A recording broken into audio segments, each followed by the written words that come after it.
আমার হাজব্যান্ডের খিদা লেগেছে, তো ঝাল ঝাল চটপটা কি বানানো যায়, হঠাৎ করে মাথায় একটা আইডিয়া আসলো যে দেখা যাক পেঁয়াজি পরোটা বানাই। চলো। আসসালামু আলাইকুম, welcome back to our channel. আমি আয়েশা রহমান চলে আসলাম আবার একটি নতুন ভিডিও নিয়ে। তো আমার যা লাগবে খুব সহজভাবে আমি এই রেসিপিটা আপনাদের বানিয়ে দেখানোর চেষ্টা করব। ওকে, আমার যা লাগবে প্রথমে আমি নিয়ে নিয়েছি এখানে 1 কাপ ময়দা, দিয়ে দিচ্ছি স্বাদ মতো লবণ, দিয়ে দিচ্ছি সামান্য পরিমাণ তেল। আমি তেলটা দিয়ে খুব ভালো করে একটু ব্রেড ক্রামের মতো মাখিয়ে নেব যাতে ক্রিসপিনেসটা চলে আসে। এবার আমি অল্প অল্প পানি দিয়ে ডোটা খুব ভালো করে একটু মেখে নেব। একসাথে পানি দিয়ে দিব না, আমি অল্প অল্প পানি দিয়ে ডোটা খুব ভালো করে মেখে নেব। ডোটা খুব শক্তও হবে না, খুব একটা নরমও হবে না। তার ফাঁকে আমি পেঁয়াজের পরিমাণটা একটু বেশি দিয়ে অল্প আলু দিয়ে একটু মরিচ, তারপর ধনিয়ার গুঁড়া, জিরার গুঁড়া একটা মাখনা মেখে নেব। এবার আমি সামান্য পরিমাণ তেল দিয়ে এবার একটা ঢাকনা দিয়ে ঢেকে রেখে দেব 10 মিনিটের জন্য।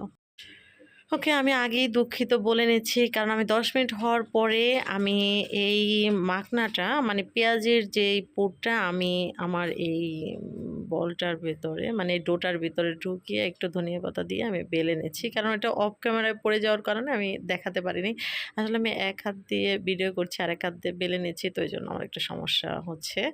তো সরি, আগেই বলে দিচ্ছি। এবার দেখুন আমার অলরেডি বেলা হয়ে গেছে, এবার আমি একটু ছেঁকে নেব।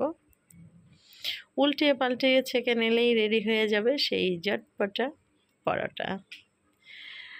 আচ্ছা দেখুন, আমি উপরে একটু ঘি দিয়ে দিচ্ছি, আপনারা চাইলে নর্মাল তেলও দিয়ে দিতে পারেন। ঘিটা দিলে একটু ফ্লেভারটা ভালো আসে, সেই জন্য চাইলে বাটারও দিতে পারেন। ঘরে যা আছে তাই দিয়ে ভেজে নিলেই হয়।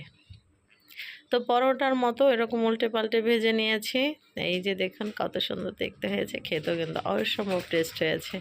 আপনারা অবশ্যই ঝটপট নাস্তা একবার করে খেয়ে দেখবেন।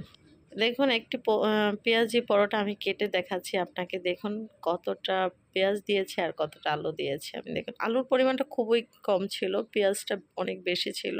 পেঁয়াজটা হালকা হালকা সেদ্ধ ছিল, আসলে খেতে অসম্ভব টেস্ট হয়েছে।